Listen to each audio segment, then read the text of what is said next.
শুভ সকাল বন্ধুরা। পরীক্ষার্থীরা বারবার যেটা জিজ্ঞাসা করছেন সেটা হচ্ছে যে ক্লার্কশিপ পরীক্ষার মেনের জন্য কিভাবে তারা প্রস্তুতি নেবেন। আমার মনে হয় যে ক্লার্কশিপ মেনের প্রস্তুতির ক্ষেত্রে আপনার সারা দিনের মধ্যে 1.5 থেকে 2 ঘন্টা সময় ব্যয় করলে ভালো, বা যার যেরকম পরিমাণ সময় হবে আপনারা সেরকম ভাবে মোটামুটি 1.5 থেকে 2 ঘন্টা বা 1-1.5 ঘন্টা সময়ও যদি দিতে পারেন ক্লার্কশিপ মেনের জন্য সেটুকু করাই ভালো। ক্লার্কশিপ মেনে আপনার থাকে হচ্ছে ডেসক্রিপটিভ রাইটিং, বাংলায় থাকে হচ্ছে একটা সারমর্ম, একটা অনুবাদ এবং একটা মানে রিপোর্ট লেখা, প্রতিবেদন। ইংরেজিতেও একই জিনিস, রিপোর্ট রাইটিং থাকে, প্রেসি থাকে এবং একটা অনুবাদ বা ট্রান্সলেশন থাকে। অর্থাৎ 6টা টপিক আপনাকে করতে হয়। যেটা আপনাকে করতে হবে সেটা হচ্ছে আপনাকে প্রত্যেক দিন একটা একটা করে টপিকের অভ্যেস করতে হবে।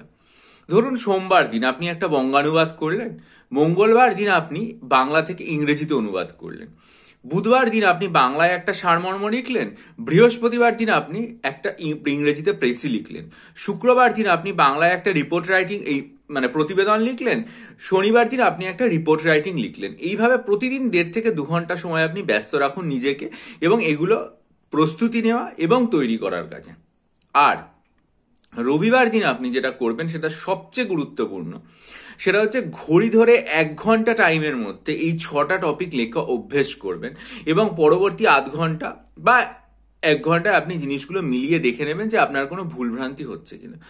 কারণ গতবার ক্লার্কশিপ পরীক্ষা যারা পরীক্ষা দিয়েছেন তারা আমাকে যেটা জানিয়েছেন যে সবচেয়ে সমস্যা হয় 1 ঘন্টা টাইমের মধ্যে 6খানা টপিক লেখা, অর্থাৎ এক একটার জন্য যদি 10 মিনিট করে মাত্র টাইম দেওয়া হয় তার মধ্যে পুরো জিনিসটা লিখে আসাই পরীক্ষার হলে কষ্টকর। সেটার অভ্যেস কিন্তু আপনাকে এই ডিসেম্বর মাস থেকেই শুরু করে দিতে হবে।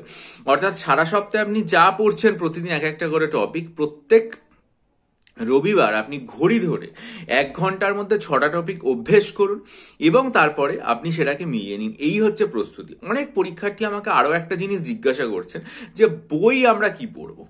দেখুন, আমি বইয়ের কথা বলতে পারবো না, কারণ আমি কোনো বইপত্র ফলো করি না। আপনারা অলরেডি দেখেছেন 25শে নভেম্বর আমি আমার কমিউনিটি সেকশনে একটা পোস্ট দিয়েছিলাম, miscellaneous descriptive current affairs writing. সেখানে আমি 3টে খবরের কাগজ বলে দিয়েছি, একটা টাইমস অফ ইন্ডিয়া, একটা হিন্দুস্তান টাইমস, একটা হচ্ছে ইন্ডিয়ান এক্সপ্রেস। আমি ঘুরিয়ে ফিরিয়ে এই 3টে পত্রিকাই পড়ি। আর বাংলায় আনন্দবাজার পত্রিকা এবং দেশ পত্রিকা পড়ি। আমি কিন্তু অন্য কোনো বই পড়ি না। এবং পরীক্ষার্থীদেরকে আমি যা লিখিয়ে দিই সেখানকার জন্য প্রয়োজনীয় যে শব্দ ভাণ্ডার, কিভাবে বাক্যের গঠন, সেগুলো আমি নিউজ পেপার থেকেই সংগ্রহ করি। কারণ দীর্ঘ 2004 সাল থেকে যখন উচ্চ মাধ্যমিক পরীক্ষা দিলাম, উচ্চ মাধ্যমিকের মাধ্যমিক পাশ করে উচ্চ মাধ্যমিকের প্রস্তুতি নেওয়া শুরু করলাম, সেই সময় থেকে ধারাবাহিকভাবে এই পেপার পড়ার অভ্যেসটা আমার মধ্যে আছে। আমি সেই কারণে কোনো প্রথাগত যে বইপত্র আছে সেই সমস্ত কোনো বই আমি ফলো করি না। এটা আমার সীমাবদ্ধতা বলতে পারেন না করা। কিন্তু আমি যা করার খবরের কাগজ থেকে করি, সেটা বাক্যের গঠন থেকে হোক বা বাক্যে শব্দ বসানো থেকে হোক, সব কিছু একদম। কারণ খবরের কাগজ একটা ডাইনামিক জিনিস এবং তাতে প্রতিদিন আপডেটেশন আসছে। সেই জন্য আমি কোনো স্ট্যাটিক জিনিসের সাহায্য না নিয়ে এটা আপনাদেরকে আমি পরামর্শ দেবো যে একটা খবরের কাগজ, বাংলা এবং ইংরেজি খবরের কাগজ যেটা আছে, বাংলা খবরের কাগজটা মোটামুটি 15-20 মিনিট এবং ইংরেজি খবরের কাগজটা অন্তত আপনি 35-40 মিনিট করে প্রত্যেক দিন পড়া অভ্যেস করুন, যাতে আপনার এই হ্যাবিটটা তৈরি হয় চিরকালের জন্য ডেসক্রিপটিভ রাইটিং কিভাবে লিখতে হয় সেটার জন্য। এবং এইটা একবার তৈরি হয়ে গেলে সেটা আপনাকে WBCS, ক্লার্কশিপ এবং মিসলেনিয়াস সব পরীক্ষার ক্ষেত্রে সাহায্য করবে।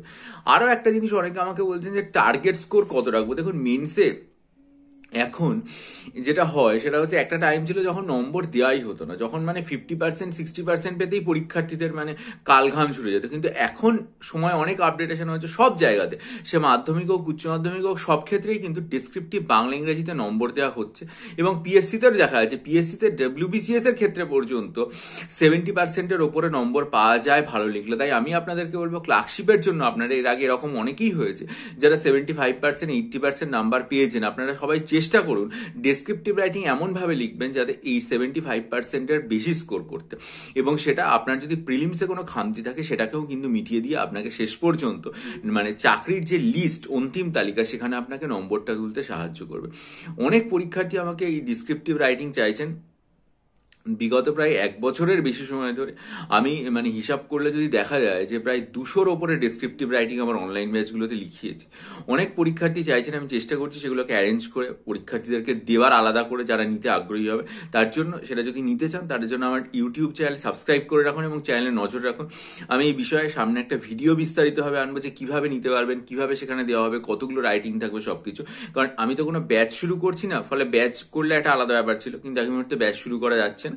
যদি আলাদাভাবে কেউ নিতে চান সেটা নিতে পারেন, কিন্তু এখনই আমাকে ইমেল করার দরকার নেই। আমি বলবো চ্যানেলের দিকে নজর রাখুন, ভিডিওটা ভালো লাগলে লাইক করুন, বন্ধুদের মাঝে ছড়িয়ে দিন এবং অবশ্যই সাবস্ক্রাইব করে রাখুন, যাতে আপনারা সেই ভিডিওটা এলে জানতে পারেন যে কিভাবে নিতে পারেন। আর একটা কথা, যদি কেউ মনে করেন WBCS পরীক্ষার জন্য মক টেস্ট নেবেন প্রিলিমিনারির জন্য, তাহলে অবশ্যই 21শে নভেম্বরে আমার যে কমিউনিটি পোস্ট, সেখানে গিয়ে দেখবেন যে দুটো ভিডিওর লিঙ্ক দেওয়া আছে।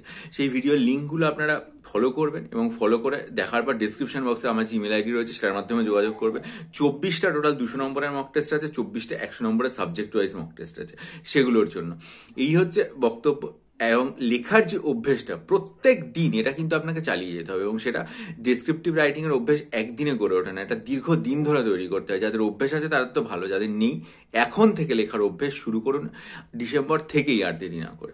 ভালো থাকুন, বিজয়ী হন, সফল হন। ভিডিওটা লাইক করে বন্ধুদের মাঝে ছড়িয়ে দিন, চ্যানেলটাকে সাবস্ক্রাইব করে বেল আইকন প্রেস করুন এবং অবশ্যই আপনাদের মূল্যবান মতামত দিয়ে আমায় ঋদ্ধ করুন। ভালো থাকবেন।